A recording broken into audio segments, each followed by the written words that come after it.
Fala pessoal, tudo bem? Sejam muito bem-vindos, meus amigos, a mais um encontro aqui da nossa série no YouTube do Dedicação Delta sobre direito administrativo. Prazer, meu nome é Bruno Betti, sou professor aqui da Casa de Direito Administrativo, sou procurador do município de Belo Horizonte e vou estar aqui com você neste nosso encontro. Meus amigos, antes de nós iniciarmos, quero me colocar à disposição de você lá no meu Instagram, @BrunoBetCosta, para aquilo que você precisar de tirar dúvidas deste nosso encontro, bem como de qualquer outro ponto do direito administrativo. Além disso, sempre posto dicas, atualizações, temas relevantes do direito administrativo que serão essenciais na sua preparação. @BrunoBetCosta. Muito bem, pessoal. Antes de nós iniciarmos, já deixa o like aí no nosso vídeo. Valorize o trabalho de toda a equipe do Dedicação Delta para fazer essa aula chegar até você. Também comente aí nos nossos comentários sobre esses nossos encontros, o que você tem achado. Perfeito? Pois muito bem. Pessoal, dando continuidade ao nosso estudo de atos administrativos que nós vimos nos blocos anteriores, nós vamos agora estudar os elementos do ato administrativo. Perfeito? Veja, pessoal, nós vimos os atributos do ato. E aí nós vimos presunção de legitimidade e veracidade, imperatividade, tipicidade, autoexecutoriedade, exigibilidade. Vimos alguns desses atributos. A gente vai passar a estudar agora os elementos do ato administrativo. E aí, venha cá, não confunda, os elementos formam a expressão com FIFO, ou seja, formam a competência, o objeto, motivo, finalidade e a forma. Esses são os chamados elementos essenciais do ato administrativo: competência, objeto, motivo, finalidade e a forma. Naturalmente, nós não vamos aqui passar em todos esses elementos. Nós vamos passar em alguns. E eu quero trazer para você aqui o primeiro, que de fato será a competência. Perfeito? Coloque aí competência, letra A, o conceito. Anote, pessoal, que a competência é a atribuição dada pela lei ao agente público para a prática do ato administrativo. Isto é competência, a atribuição dada pela lei ao agente público para a prática do ato administrativo. Competência é termo técnico, é atribuição legal. Refere-se ao fato de a lei atribuir a determinada pessoa a competência para a prática do ato. Anote aí que a competência em direito administrativo abarca também a ideia da capacidade civil. É dizer, pessoal, o sujeito somente será competente se ele, antes de mais nada, tiver capacidade civil. Bom, vamos lá. E o que eu quero estudar aqui com você sobre a competência? Vem cá. Letra B, eu quero estudar com você os vícios da competência. E aí, pessoal, vícios da competência, nós vamos ter a possibilidade de 3 vícios. Vamos lá. Primeiro vício, B.1, é o chamado excesso de poder. Primeiro vício da competência é o chamado excesso de poder. Observe o seguinte: No excesso de poder, o sujeito, o agente que pratica o ato, possui a competência para a prática de um ato administrativo. Todavia, ele pratica ato para o qual não tem competência. Ele tem a competência para a prática de um ato, mas pratica ato outro para o qual não tem competência. E aí ele excede, ele vai além daquilo que ele poderia. Isso é o famoso excesso de poder. O sujeito pratica ato para o qual não tem competência. No excesso de poder, anote, nós estamos diante de um vício como regra sanável. Como regra, o excesso de poder é um vício sanável. E aí vem cá. Quando nós estivermos diante de um ato vinculado, essa convalidação é obrigatória. Ao passo que quando nós estivermos diante de um ato discricionário, essa convalidação é facultativa. Então, excesso de poder é um vício sanável como regra, obrigatório quando se tratar de um ato vinculado, facultativo quando se tratar de um ato discricionário. Mas eu disse com você que a regra é ser sanável. De modo, venha cá, que quando se tratar de competência exclusiva, o excesso de poder vai ser insanável. O excesso de poder vai ter um vício insanável. Então, esse é o primeiro vício do ato, o primeiro vício da competência, o excesso de poder. O segundo vício, vamos lá, vem aqui, B.2, é a chamada função de fato, perfeito? O segundo vício é a chamada função de fato. Anote que na função de fato, o sujeito que pratica o ato, o agente que pratica o ato, é competente para a prática daquele ato.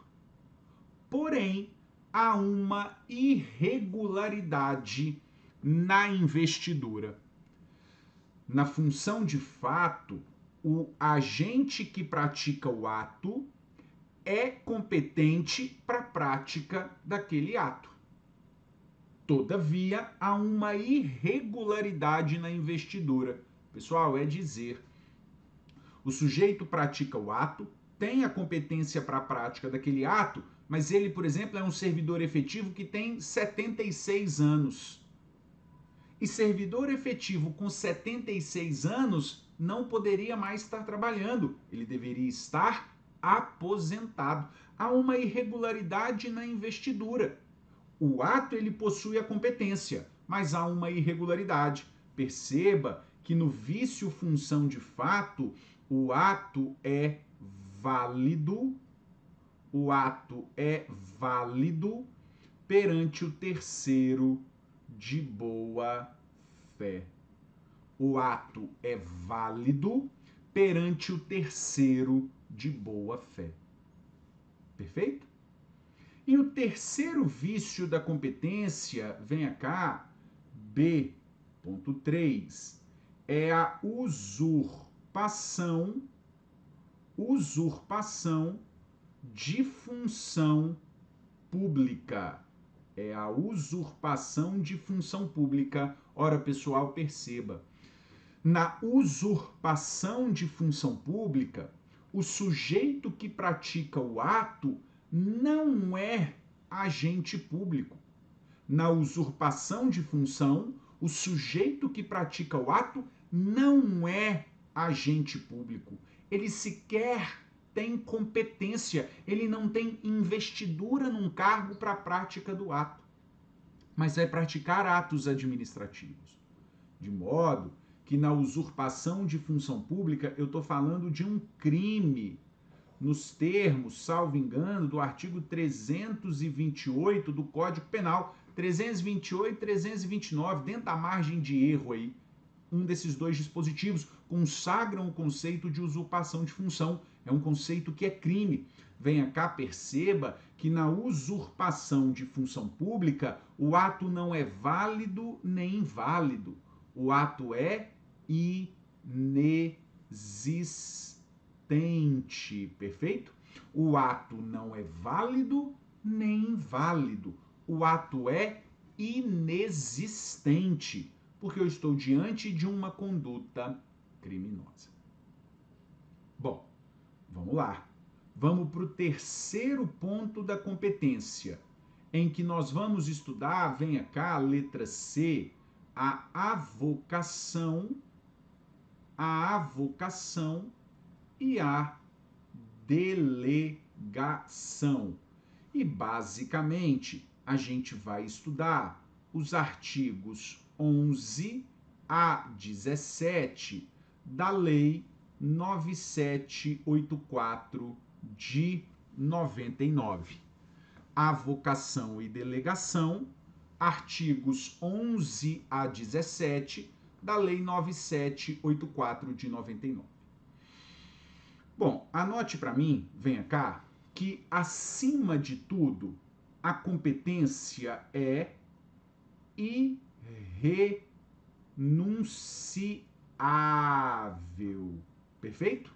Acima de tudo, a competência é irrenunciável.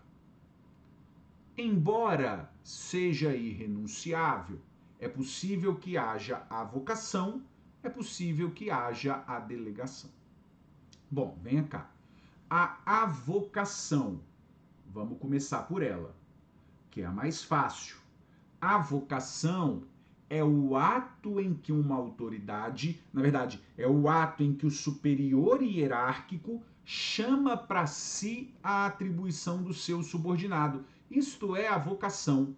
Ato em que o superior hierárquico chama para si a atribuição do seu subordinado. Avocação. Perceba, pessoal, venha cá, o desenho da avocação, portanto, ó, vai ser esse aqui, hierárquico superior, que chama para si a atribuição do seu subordinado. Já, por outro lado, venha ver a delegação, anote para mim, é o ato em que uma autoridade transfere a outra a sua competência, ainda que entre elas não haja hierarquia. É o ato em que uma autoridade transfere a outra a sua competência, ainda que entre elas não haja hierarquia. Isso é delegação. Vem cá, o desenho é esse, pessoal. Delegação. Hierárquico superior delegando para o subordinado ou entre autoridades de mesma hierarquia. Então, portanto, venha cá, perceba, a avocação só pode ser vertical, ao passo que a delegação pode ser vertical ou horizontal. A avocação só pode ser vertical, hierárquico superior delegando para o subordinado. Já na delegação, a vocação hierárquico superior chamando, né, a atribuição do seu subordinado. Já a delegação não, hierárquico superior delegando para o subordinado ou entre autoridades de mesma hierarquia. Bom, vamos lá. Vamos falar mais sobre a delegação. Venha cá. Importante nós estudarmos o artigo 13 da Lei 9784, que vai trazer os chamados atos indelegáveis. Perfeito? Atos indelegáveis. Nós temos a edição de atos normativos, as decisões em recursos administrativos e as matérias de competência exclusiva, atos indelegáveis, a edição de atos normativos, as decisões em recursos administrativos e as matérias de competência exclusiva.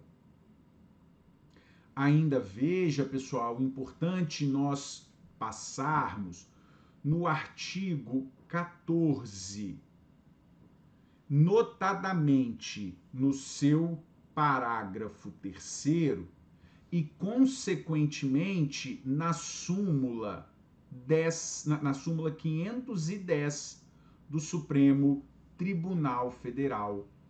O artigo 14, parágrafo 3º, vai dizer que as decisões adotadas por delegação consideram-se editadas pelo delegado, ou seja, por aquele que recebe a delegação. Nós temos a autoridade delegante, a que delega, nós temos o delegado, o que recebe. Diante de uma competência delegada, considera-se o ato praticado pela autoridade delegada. E neste sentido está a súmula 510 do Supremo Tribunal Federal, que vai estabelecer que num ato de competência delegada, contra a autoridade delegada, é que vai caber o mandado de segurança ou alguma medida judicial.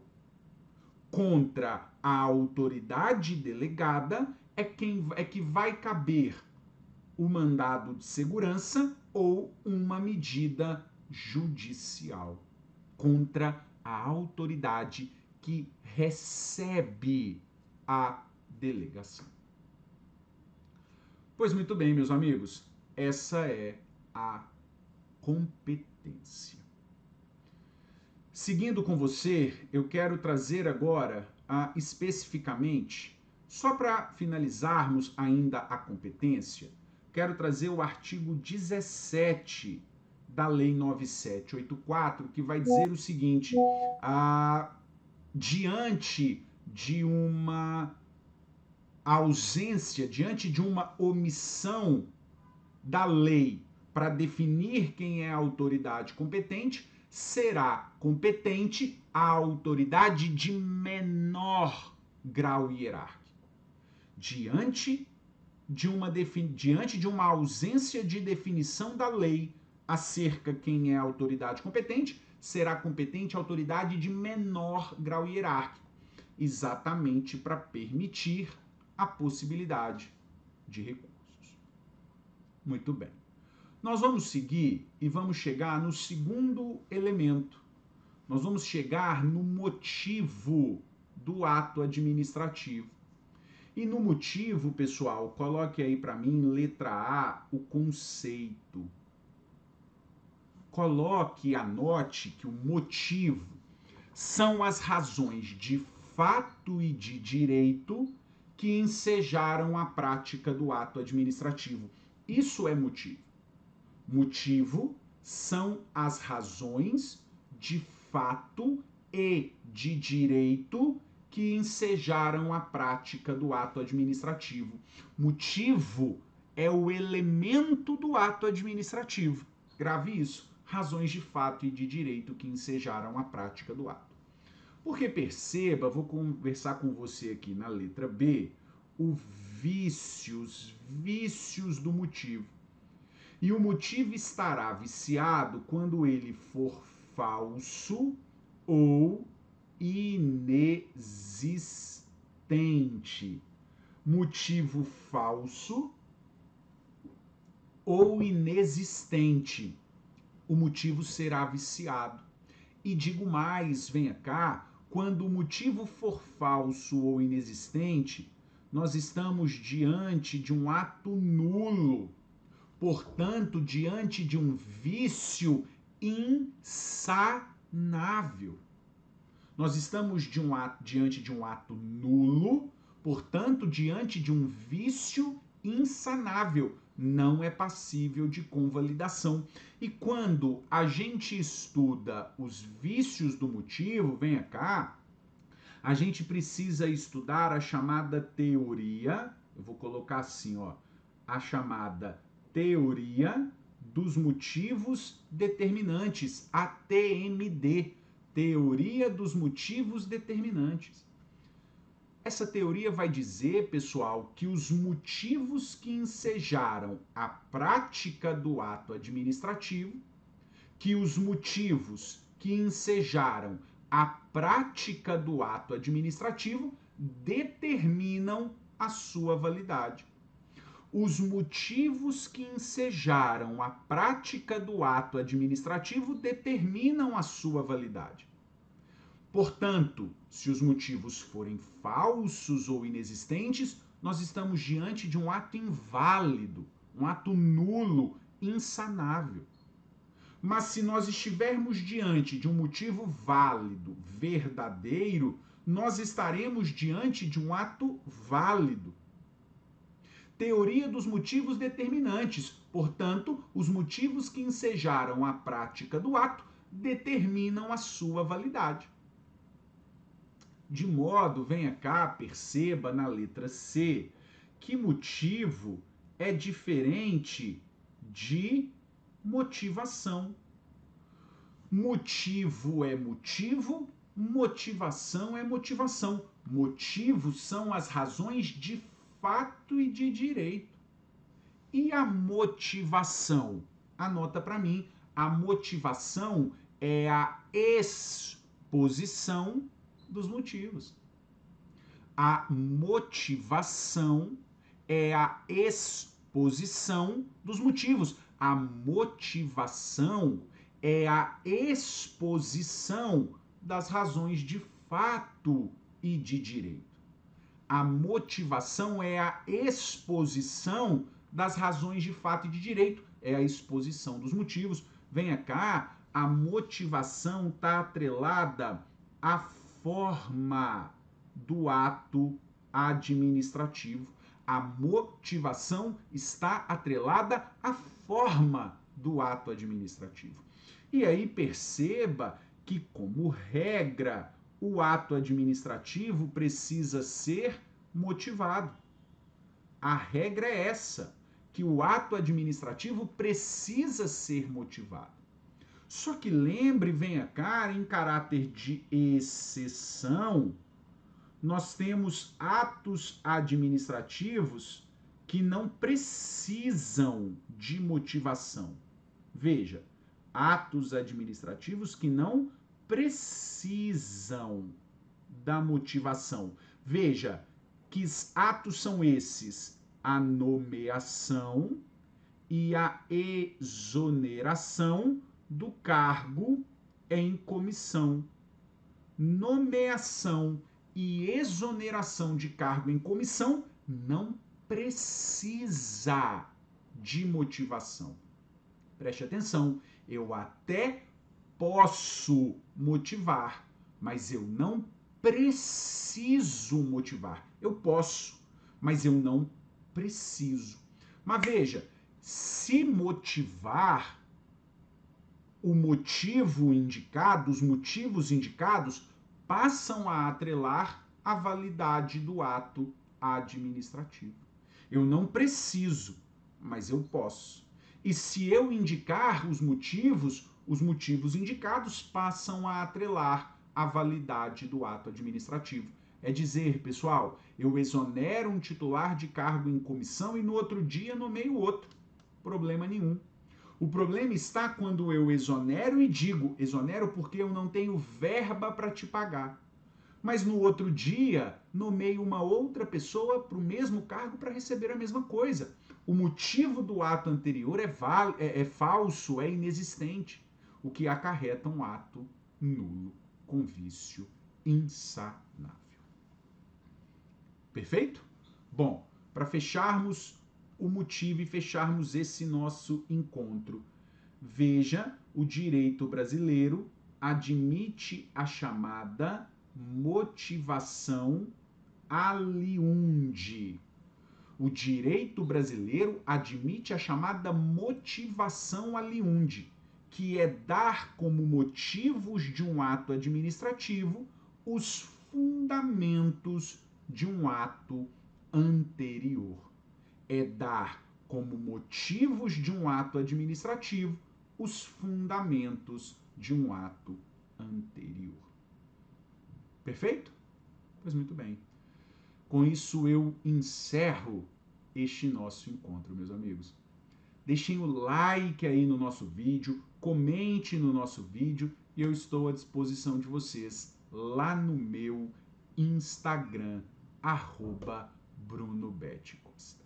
Valeu, pessoal. Um grande abraço. Fiquem com Deus. Tchau, tchau.